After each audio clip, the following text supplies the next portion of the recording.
সারা আঞ্জুম বাড়ি আমাদের খুব প্রিয় একজন মুখ, প্রিয় একজন মানুষ। আমি ওকে ডাকি ঐশ্বরিয়া বলে। সারা আসলে আমার বন্ধু ফারা আঞ্জুম বাড়ি, সেও খুব বড় একজন ডিজাইনার, রুচি তার মেয়ে। তো তার চেয়ে বড় পরিচয় হলো সে একটা অসম্ভব ভালো মনের মানুষ। সে ভীষণ ক্যারিয়ার ওরিয়েন্টেড মেয়ে। তার মানে এই নয় যে সে খুব ভালো সংসার বোঝে না বা ফ্যামিলি বোঝে না, তা না। তার ভিতরে ফ্যামিলি বন্ডিং অনেক স্ট্রং। সে ভালো রান্নাও করে, আমি রান্নাও খেয়েছি টুকটাক, but she is really a good person. তার সবচেয়ে বড় যে বিষয়টি হলো সে আসলে সাহিত্য চর্চা করে, সাহিত্যের উপরেই তার পড়াশোনা। আমরা একটু শুনবো তোমার প্রিভিয়াস ব্যাকগ্রাউন্ডটা, তুমি কোথা থেকে পড়াশোনা করেছো, কি বিষয় পড়াশোনা করেছো, তারপর আমরা মূল বক্তব্য চলে যাই। আমাদের বিষয়টাই হলো তোমার সাথে সাহিত্য নিয়ে। সে ডেইলি স্টারে আছে, ডেইলি স্টার গ্রুপে লিটারেচার। কোন ডিপার্টমেন্টে আছে তুমি একটু বলে দাও তো প্লিজ। বুক রিভিউ পেজে। ওকে, আমি একটু ব্যাকগ্রাউন্ড সম্পর্কে জানতে চাচ্ছি তোমার। সালাম এমদাদ মামা, থ্যাংক ইউ আমাকে এখানে আনার জন্য, এবং দর্শক যারা দেখছেন সবাইকে আসসালামু আলাইকুম। আশা করি সবাই ভালো আছেন।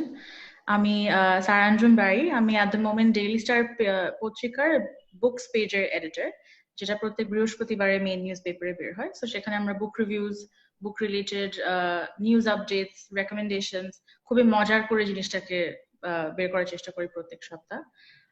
সো আমি স্কুল পড়েছিলাম স্কলাস্টিকায়, ঢাকায়। তারপর আন্ডার গ্রাজুয়েটও আমি ঢাকায় করেছি। আমি ইকোনমিক্স এবং লিটারেচারে গ্রাজুয়েট করি নর্থ সাউথ ইউনিভার্সিটি থেকে, এবং তারপরে আমি মাস্টার্স এর জন্য প্যারিসে চলে যাই। কলাম্বিয়া ইউনিভার্সিটির একটা ব্রাঞ্চ আছে ফ্রান্সে। তো সেখানে I did my masters in history and literature. This was about 2 years ago. So ওখান থেকে পড়ে এসে আবার ডেইলি স্টারে আমার জয়েন করা হয়। ভীষণ কড়া কড়া সাবজেক্ট, আমি নিজেই ভয় পাচ্ছি। আসলে সাহিত্য নিয়ে তো আসলে সাহিত্যর কোনো সীমাবদ্ধতা নেই। মানুষের মনের রং নিয়ে যে লিখতে চায়, যে লিখতে বসে, প্রত্যেকের মনের ভিতরে কিন্তু শব্দ আছে, কিছু একটা ভাবের জগৎ থেকেই তো আসলে সাহিত্যটা আসে, তাই না? তো আমি মনে করি যে যারা আমাদের ইয়াং ট্রেন্ডস যারা আছে, ধরো আমার মেধা সম্পর্কে তো তুমি জানো যে আমরা আসলে মেধা একটি প্রকল্প করেছি, যেটা 17 বছরের বয়স থেকে ছেলে মেয়েদের লেখালেখি বা যে কোনো ক্রিয়েটিভ আইটেম নিয়ে তাদেরকে আমরা এনকারেজ করা। কারণ আফটার এইজিং এবং এই করোনা কাল কিন্তু আমাদেরকে শিখিয়ে দিয়েছে যে আসলে মানুষের হোম ফ্রম ওয়ার্কস এর পাশাপাশি তার কিছু একটা করা উচিত বা জানা উচিত, বোঝা উচিত। কারণ আফটার এইজিং কিন্তু সে একা হয়ে পড়ে।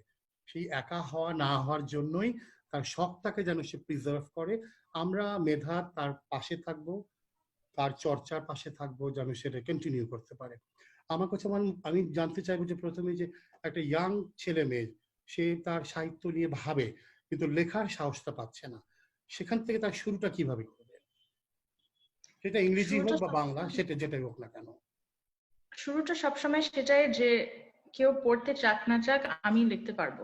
এটা মানে in that first stage of writing it doesn't matter অন্যরা কি চিন্তা করলো, ভালো লিখছি না খারাপ লিখছি, কারণ প্রথমে যখন আমি লিখছি সেটা আমার ব্যাপার, আমার নিজের রিফ্লেকশনের ব্যাপার। তো ওই স্টেজে যদি ওই ভয়টাকে আমরা মাথা থেকে বের করতে পারি যে এখন আমার লেখার সময় এখন আমি লিখবো, এখন কে লেখাটা পছন্দ করলো কি মনে করলো সেটা নিয়ে আমার চিন্তা করতে হবে না, সেটা একটা। সেকেন্ড স্টেপে যেটা আমার কাজ করতে যে আমার অভিজ্ঞতা হয়েছে যে অনেক এরকম হচ্ছে, আমার মনে হচ্ছে আমি খুবই ভালো কিছু লিখেছি, আমার এডিটর পড়ে বললো একদমই ভালো হয়নি, অন্য কেউ পড়তে পারবে না। So it's okay to make those mistakes, and I think এরকম ভুল করে করে আরো অনেক ভালো লেখক হওয়া সম্ভব। সো একটা যদি আমরা এরকম একটা মেন্টর খুঁজে পেতে পারি, I was very lucky to find amazing mentors. Daily স্টারে সবচেয়ে প্রথমে করিম ওয়াহিদ ছিলেন, অপু ভাই, and then I think Asha আপাকে এমদাদ মামা চিনেন নাকি, আমি not sure, Asha Mareen Amin. So she was my first full-time boss at the Daily Star, and she was just the best person to have as your mentor. যে আমি ছোট যেহেতু আর ছোট ছিলাম অনেক কিছুই লিখতাম, উনি লাইন বাই লাইন ধরে দিতেন, যদিও আমরা ডেইলি পেজে কাজ করলে সেই সময়টা অনেক সময় অনেকের হয় না। রিজেক্টেড হওয়া বা কোনো লেখার প্রতি ক্রিটিসিজম পাওয়া, রিজেকশন পাওয়া, আই থিঙ্ক এটা খুবই ভালো ক্যারেক্টার বিল্ডিং এক্সারসাইজ।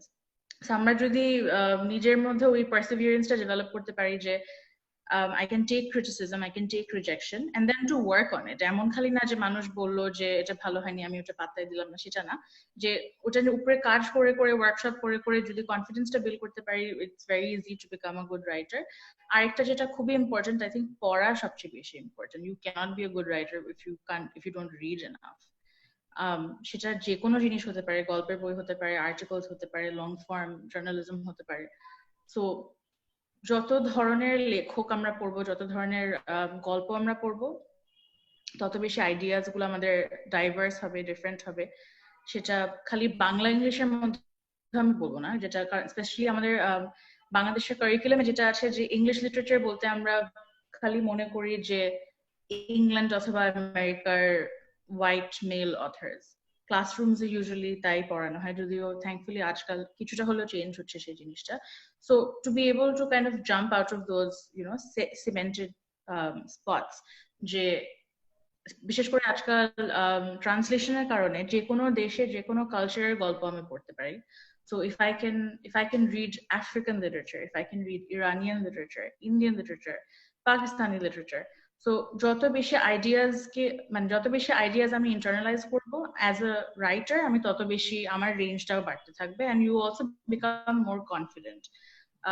একটা জিনিস যেটা আমার হয় যে আমি লিখতে বসলে যদি দেখি যে আজকে লেখাটা ভালো হচ্ছে না, I read the writing of an author that I really like.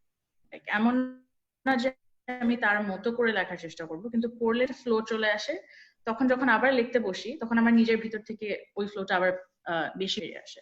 So these are just some little exercises যেটা I think it depends from person to person, আমার জন্য এগুলো কাজ করে। ঠিক আছে, you are very right, because আমিও কিন্তু সাংবাদিকতা দিয়ে শুরু করেছিলাম ক্যারিয়ার 85 এ ইন্টারমিডিয়েটের পর। আমি যখন প্রথম একটা অনুবাদ লিখতে দিয়েছিল, সবগুলো লাইনে লাল দাগ ছিল। তো পরে নতুন করে, কিন্তু আমার কাছে তখন প্রথম মনে হচ্ছে লাল দাগ, তার মানে কিছুই পারিনি। কিন্তু আসলে দেখলাম যে ডে বাই ডে লাল দাগের সংখ্যা যত কমছে, তার মানে আমার গ্রহণযোগ্যতা বাড়ছে। পরবর্তীতে আমি একটা কভার স্টোরি লেখার পেছনে আমি অনেক সময় দিয়েছি এবং পড়তে হয়েছে। আমি একটা কভার স্টোরির পেছনে কি লিখবো বা কি দেবো। আর সাংবাদিকতার শব্দ বা ল্যাঙ্গুয়েজ আর লিটারেচারের ল্যাঙ্গুয়েজ কিন্তু টোটালি ডিফারেন্ট। বিকজ সাংবাদিকতা অনেক শব্দগুলোকে সংক্ষেপে করে নিয়ে আসতে হয়, যেটুকু তুমি ভালো বোঝো। আবার লিটারেচার কিন্তু মনের ভাবটাকে প্রকাশ করার জন্য কোনো সীমাবদ্ধতা নেই, যে আবার যেন মানুষ বোরও না হয়। তোমার কি মনে হয়? একদম যেটা বলেন ইন্দ্রতমা, যে টোটালি ডিফারেন্ট ধরনের দুইটা লেখা। মেইন ডিফারেন্স যেটা আমি বলবো, যেটা আমি প্রথমে বললাম, যে সাহিত্য লেখার সময় সেটা আমার ব্যাপার, সাংবাদিকতার সময় সেটা আরেকজনের ব্যাপার। I'm writing for a reader. When I'm writing literature, I'm writing it for myself. Having said that, I do think যেটা আমার নিউজপেপারে কাজ করে একটা জিনিসের যেটা আমার লেখায় অনেক বেশি হেল্প হয়েছে, ওই স্পেসের কনস্ট্রেইনটা, ডিসিপ্লিনটা অনেক বেশি হেল্প করে। সেটা আই থিঙ্ক আমরা সাহিত্যর কেসেও ইউজ করতে পারি। অফকোর্স যেটা আমি বললাম যে আমার জন্য লিখছি, কোনো সীমাবদ্ধতা নেই, কিন্তু তার মানে এটা না যে একটা গল্প হয়তো 300 পেজে অনেক ভালো হতে পারে, ওটা যদি আমি 1000 পেজ বানিয়ে ফেলি, সেটা it's not as good a story anymore. So journalism, I think, gives you that discipline, which I'm sure you know about, যেটা আপনি বললেন যে অনেক সময় একটা লেখা যেটা আমাদের 1000 ওয়ার্ড, সেটাকে যখন আমি 500 ওয়ার্ডে নিয়ে আসি, অনেক ভালো আর্টিকেল হয়ে যায়। Not just for a reader, even as a writer আমি বুঝতে পারি। So sometimes those constraints and those limitations can actually be very helpful for a writer. আমার আরেকটা জিনিস বলো, যে শব্দ ভান্ডার যেটা আমরা বলি, প্রচুর শব্দ ভান্ডার, আসলে নতুন শব্দ জানতে হয়। সেটা জানার জন্য তুমি কি কৌশল অবলম্বন করো, বা তুমি কি কৌশল অবলম্বন করো, বা অন্যেরা কি করতে পারে? বই পড়ার উপরে আসলে আই থিঙ্ক কিছুই নেই, বিশেষ করে শব্দ জানার কারণে। কারণ context is very important, right? অনেক সময় আমাদের কাছে এমন লেখা আসে যে হয়তো খুবই কঠিন কঠিন শব্দ ব্যবহার করা, কিন্তু লেখাটার সাথে ওই সিচুয়েশনের সাথে আসলে যাচ্ছে না। সো এই জিনিসগুলো জানার জন্য খালি ডিকশনারি পড়লে অফকোর্স হয় না, যে তখন you need to know literature, you need to know writing. So ওইটার জন্য পড়ার উপরে আই থিঙ্ক আর কোনো প্যারালাল নেই। সেটা যে খালি বই হতে হবে এমন কোনো কথা নেই। অনেক সময় আই থিঙ্ক আমাদের জেনারেশনের কেসে এটা বেশি হয়েছিল যে আমরা ছোটবেলায় কার্টুন নেটওয়ার্ক দেখে দেখে ইংলিশটা বেশি শিখেছি। সো মুভি দেখলেও হবে, ডকুমেন্টারিজ দেখলেও হবে, নিউজ পেপার পড়লে হবে, বসে বই পড়তে হবে সেটা না, কিন্তু ওই ল্যাঙ্গুয়েজের চর্চাটা থাকতে হবে, সেটা ইংলিশে হোক অথবা বাংলায় হোক। আরেকটা হচ্ছে এই ধরনের কি ওয়ার্কশপ করানো হয় কোনো লিটারেচার বা জার্নালিজমের জন্য, যে তুমি নিজেকে how to improve your skill, মানে রাইটিং স্কিলস, বা এই ধরনের কোনো ওয়ার্কশপ বা এই ধরনের কোনো কিছু কি আমাদের দেশে হচ্ছে বা তোমার জানা মতে করা উচিত বলে মনে ওয়ার্কশপ হয়? প্রায় হয় ইউনিভার্সিটিজ তো আছেই। ইউল্যাবে আই থিঙ্ক কয়েকটা ওপেন কোর্সেসও থাকে যারা ইউনিল্যাবে স্টুডেন্ট না হলেও আমরা নিতে পারি। অ্যাট দ্য মোমেন্ট একটা ইন্টারেস্টিং জিনিস হচ্ছে সেটা বার্মিংহামের যে সম্পদ যে আর্টস ফাউন্ডেশন, তারা একটা সাউথ এশিয়ান রাইটার্সদের জন্য একটা রাইটিং কম্পিটিশন করছে। It's called my city my home. সেটা শুধু মহিলাদের জন্য, যে কোনো বয়সের হতে পারে, you can be 13 to 60 70। Bangladesh, Pakistan, Birmingham, India খুব সম্ভবত, এই সাউথ এশিয়ার মধ্যে আমরা আমাদের শহরের সাথে আমাদের সম্পর্কটা কি সেটা নিয়ে যদি আমরা লিখে ওদেরকে একটা এন্ট্রি পাঠাই, তারপরে ওই লেখাগুলোকে ওয়ার্কশপ করা হবে। সেখানে আই থিঙ্ক সেলিনা হোসেন আসবেন, আরো বিখ্যাত রাইটার্সরা আসবেন। তো এরকম অনেক অপরচুনিটিসই থাকে। Media is a very good place to know about this things. Dhaka ট্রিবিউনের খুবই ভালো একটা লিটারেচার পেজ আছে, আর্টস এন্ড লেটার্স। ডেইলি স্টারে আমরা সবসময় দেই, বিশেষ করে ডেইলি স্টার বুকসে আমার পেজে আমি সবসময় চেষ্টা করি যে কোথায় কি কি অপরচুনিটিস আছে সেগুলো নিয়ে করার। কমনওয়েলথ রাইটার্স যে ফাউন্ডেশনটা, ওদের ওয়েবসাইট বা ওদের ফেসবুক বা ইনস্টাগ্রাম পেজও যদি ফলো করি, ওখানে অনেক অপরচুনিটিস এরকম জানা যায়। এটা আসলে একটা। ডিজিটাল, আরেকটা যেটা আমি, না শেষ সরি, করো, শেষ করো, আমি তারপর বলছি। আচ্ছা, আরেকটা যেটা আমি অ্যাডভাইস দিব যে নিজে থেকে আগ বাড়িয়ে যদি মানুষকে কন্ট্যাক্ট করা যায়, রাইটার্সদেরকে, প্রফেসরসদেরকে, টু সার্টেন লিমিট, অফকোর্স এমন না যে একদম গিয়ে হক করলাম বা কিছু, but if you can put yourself forward, অনেক সময় হয়তো রিজেকশনও পাবো, কিন্তু অনেক সময় ওই আগ্রহটা অনেক বেশি এপ্রিসিয়েট করে এক্সপার্টসরা। তখন হয়তো গাইড করতে অনেক পছন্দ করেন। So it has worked for a lot of writers that I, a lot of young writers that I know. হ্যাঁ, আমার কাছে এটাই বলছে, আমাদের ইয়াং রাইটারদের লেখা কিন্তু ভীষণ এখন আধুনিক শব্দ প্রয়োগ করা হচ্ছে অনেক। বাংলাতেও যেমন অনেক কিছু শব্দ, শব্দ ব্যঞ্জনে, শব্দ বানান নিয়ে অনেক সহজ করে দিয়েছে বাংলা একাডেমি। তো সেটা একটা আমি অনেক পজিটিভ মনে করি বলে মনে করি। আরেকটা হচ্ছে যে খুব সহজ একটা কথা, সহজ কথা বলা যায় যে খুব কঠিন করে আসলে। সহজ কথা সহজভাবে বলা যায় না। কারণ সহজ কথা, একটা মনের মানুষের একটা মনের কথা বলার জন্য কিন্তু আসলে খুব কঠিন, যে তুমি নিজের মনের ভাবটা আরেকজনকে বোঝানো এবং সে কতখানি বুঝবে। সেটা তো আসলে লিটারেচারের একটা অনেক বড় একটা পারস্পরিক সম্পর্ক, তাই না? তো সেটা তোমার কি মনে হয়? Even if it's very simple language, you can notice it. The storytelling স্টাইলটা খুবই অন্যরকম। So I think in that case ওই জিনিসটাকে যদি চর্চা করা যায়, এখানেও ইনফ্যাক্ট আমি আবার মেন্টরদের কথাটা বলছি। আমাদের কয়েকজন রাইটার আছে যে খুবই কমপ্লিকেটেড ভাবে লেখে এবং পড়তে মজা লাগে, সেটা ওদের স্টাইল।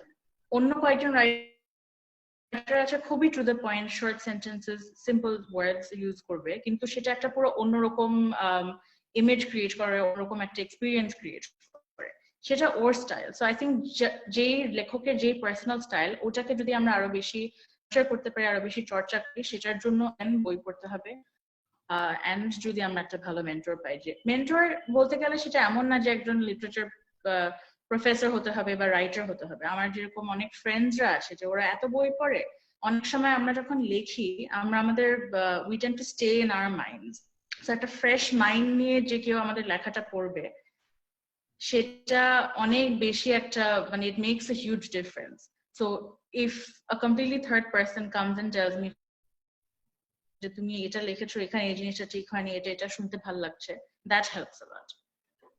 আরেকটা যেটা, আমি এটা কি বুঝাতে পারবো নাকি আমি জানি না, আমার এটা পার্সোনালি আমি বিশ্বাস করি দ্যাট লেখার মধ্যে একটা music which is plays a very important part in communication, যে একটা সেন্টেন্স আমি পড়ছি সেটা গানের মতো করে, আমি জানি না বুঝাতে পারছি নাকি, গানের মতো করে কিন্তু আমার মাথায় বাজতে থাকে, তখন একটা শব্দ হয়তো আমার একটু লাগবে যে না, দিস ইজ jarring, এটা এখানে বসছে না। So তখন I will remove that. I'll bring in maybe a shorter word or maybe a longer word. So it's about rhythm. It's about this music that is very intrinsic to writing, I think. And again, এই জিনিসগুলা পড়তে পড়তেই আসে। আমারও তাই মনে হয় যে আসলে লেখাটা ভেতর থেকে আসে, শব্দগুলো যত, এবং আমি আমি যেমন একটা লেখা লিখে অনেকবার পড়ি, পড়তে পড়তে পড়তে লাস্টে যেটা আসে ফাইনালি, এটা একেবারে চেঞ্জ হয়ে যায়, প্রথমটার সাথে শেষটা কোনো মিল থাকে না। এটা আমার অনেকবার হয়েছে। একেবারে লাস্ট একটা প্রশ্ন, যারা ঢাকার বাইরে দেখছে, তারাও অনেকে শখ জাগিয়ে লিখবে। তাদের অবশ্য তুমি অনেক কিছুই বলে দিয়েছো। তারা যদি শুরু করতে চায় মনের ভাবগুলো, যেমন আমার অনেক সময় হয় মনের ভাব, অনেক কিছু শব্দ আসে, আমি একটা কাগজে লিখে রাখি, টুকে রাখি। কোথাও একটা লাইন মনে হলো, কোথাও একটা ভালো একটা, আমি আমি খুব উর্দু শায়েরি শুনি, হঠাৎ করে লিখে রাখলাম। পরে আমি ওটাকে পড়ে আমি আরো অনেক রিলেট করে একটা বড় একটা কিছু জোর করে নয়, এটা মন থেকে আসতে হয়। সেরকম ভাবে কি আমি যদি তোমাকে একদম ঢাকার বাইরে যারা আছে, যারা দেখছে আমাদের প্রোগ্রামটা, তাদের জন্য যদি শেষ একটা টিপস বলো, তারাও তো আমাদের সদস্য, তারাই আমাদের মূল লক্ষ্য। নতুন জেনারেশনই তো আমাদের দেশকে গড়ে তুলবে, আমাদের সাহিত্য অঙ্গন তৈরি করবে, শিল্প সাহিত্য অঙ্গন তৈরি করবে। দেশ শিল্প সাহিত্য অঙ্গন যদি তৈরি হয়ে যায়, তাহলে আমাদের সংস্কৃতি ডেভেলপ হবে, দেশ তৈরি হবে। তো আমার মনে হয় যে তুমি যদি তাদের জন্য কিছু একটা বলো, আমরা আমাদের তাহলে আজকের এই বক্তব্যটুকু এখানে শেষ করবো। ঢাকার বাইরে যারা থাকে তাদের জন্য আমি আসলে একদম সেম পরামর্শই দিব, এই কারণে যে এখন আর আসলে ইন্টারনেটের যুগের কারণে কোনো আম, শহর থেকে শহর খুব বেশি ডিফারেন্স নাই, other than the opportunities that we have. যারা ঢাকায় থাকে অফকোর্স তারা আম, হয়তো ডাইরেক্ট কোন একটা নিউজ পেপার অফিসের সাথে কন্ট্যাক্ট করতে পারছে, ফিজিক্যালি যেতে পারছে। কিন্তু আজকাল যেটা হয় যে ম্যাক্সিমাম মিডিয়া কোম্পানি, মিডিয়া হাউসেসই অনলাইন অনেক বেশি অপারেট করে। তো আমরা, আমাদের কেসে যেটা হয় যে ঢাকার বেশ বিভিন্ন, মানে ঢাকা বলি, ঢাকার বাইরে অনেক জায়গা থেকে, অনেক শহর থেকে আমাদের লেখা আসে, বিদেশ থেকেও লেখা আসে। প্রবাসী যারা বাংলাদেশিরা বাইরে থাকেন তাদের থেকে লেখা আসে। এবং ওনারা যত বেশি লেখেন, লেখার ভ্যারাইটিটা তত বেশি আমরা পাই, পাঠক হিসাবে আমরা বেশি এনজয় করতে পারি, because we know what it's like to live in Dhaka city. But um, to be able to read experiences outside of Dhaka city, that's a totally different ball game for readers as well.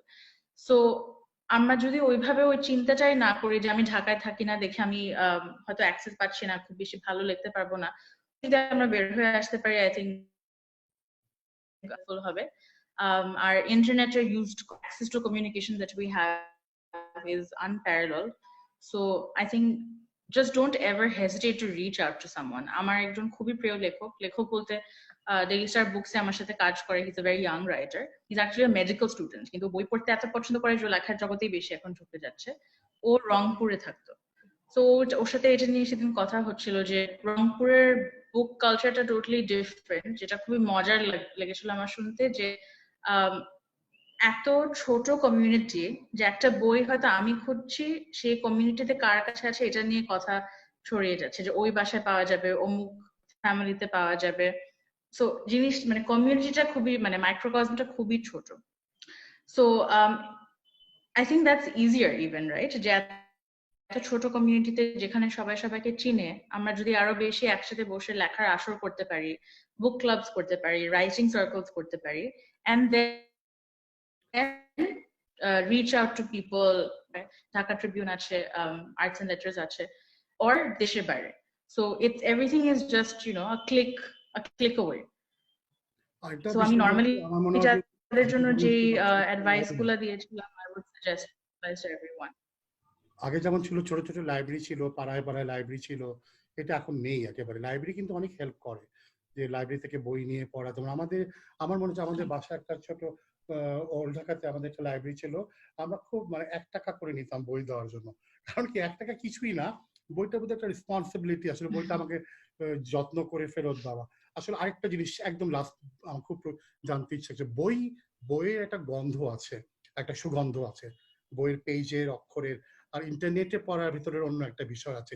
দুটোর ভিতরে তো দুটো একটা সম্পর্ক, তাই না? তোমার কোনটা বেশি ভালো লাগে?